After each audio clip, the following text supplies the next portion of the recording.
हिंदू अलग संस्कृति, मुसलमान अलग संस्कृति, ये दो संस्कृति इस देश में साथ नहीं रह सकते। वो कहते हैं इतिहास उठा के देख लो, ये दो संस्कृति कभी साथ न रहे हैं न रह सकते हैं।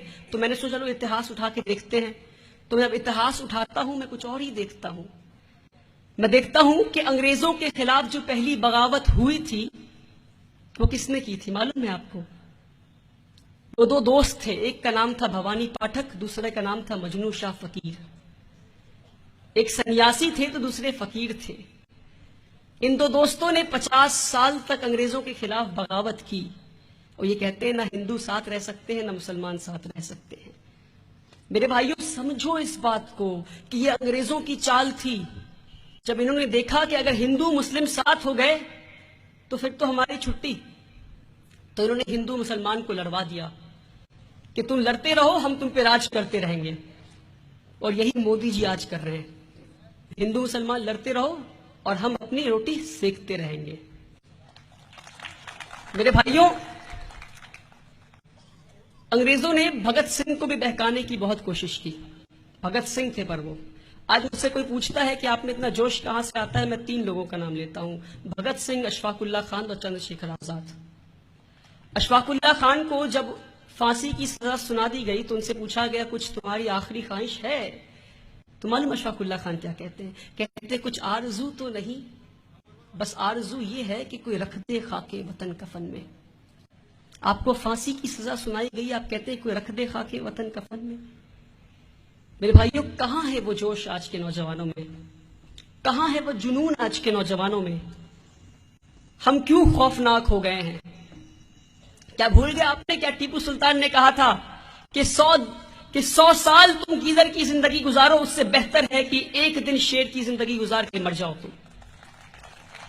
मेरे भाइयों, हमें सीखना है इन लोगों से। भगत सिंह को अंग्रेजों ने बहुत बहकाने की कोशिश की। जब वो सेंट्रल लेजिस्लेटिव असेंबली में उन्होंने बम फोड़ा तो उन्हें कोर्ट में पेशी की गई उनकी।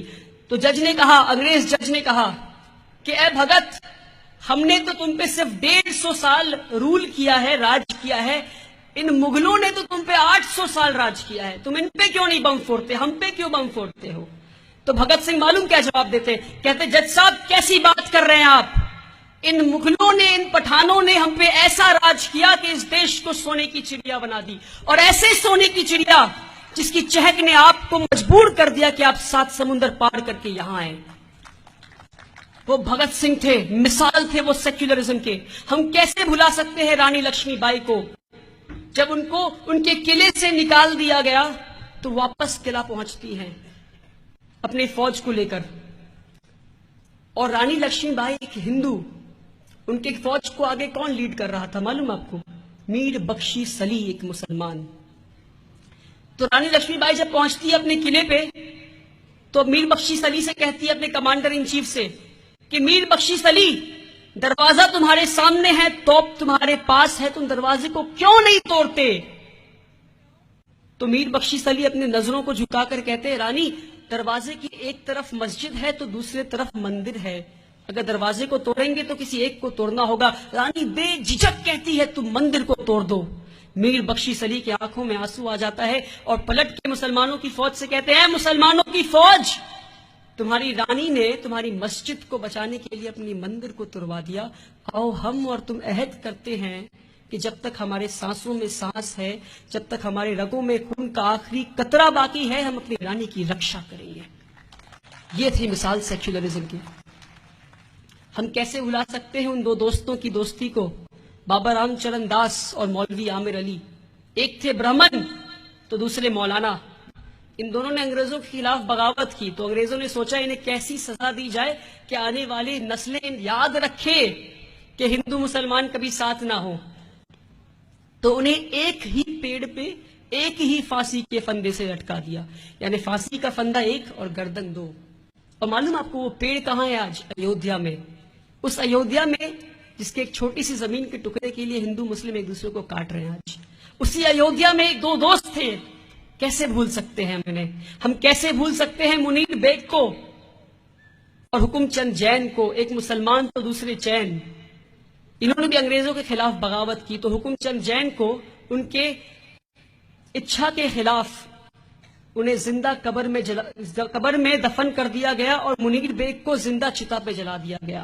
तो ये थे मिसाल सेक्युलरिज्म के मेरे भाइयों। हम कैसे भुला सकते हैं इन्हें?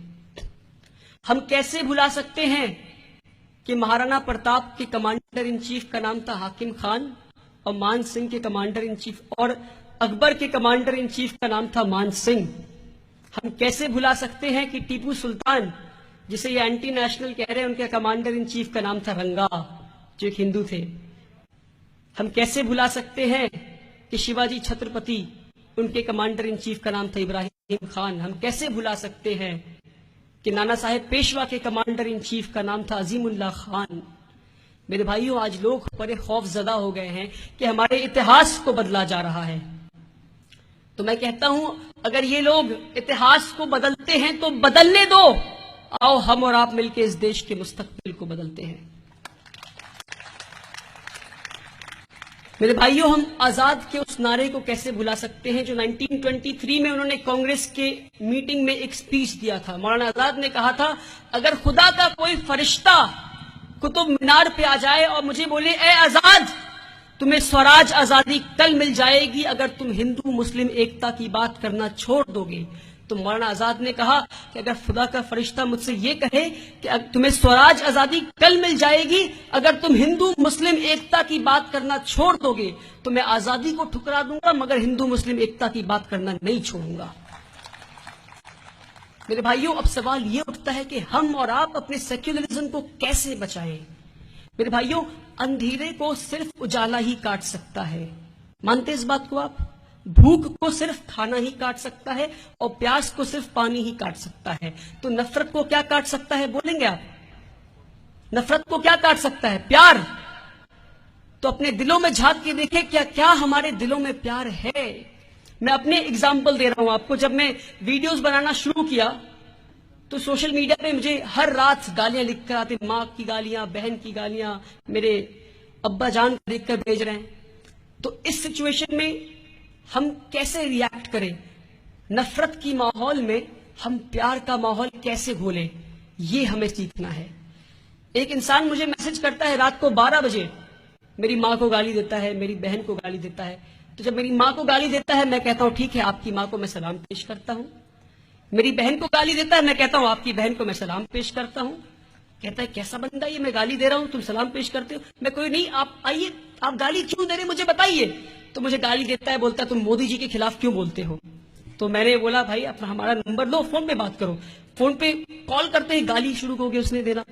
मैंने 45 मिनट बात किया। 45 मिनट बात करने के बाद मुझसे कहता है सॉरी भाई, good night, I love you. तो ये है प्यार की ताकत।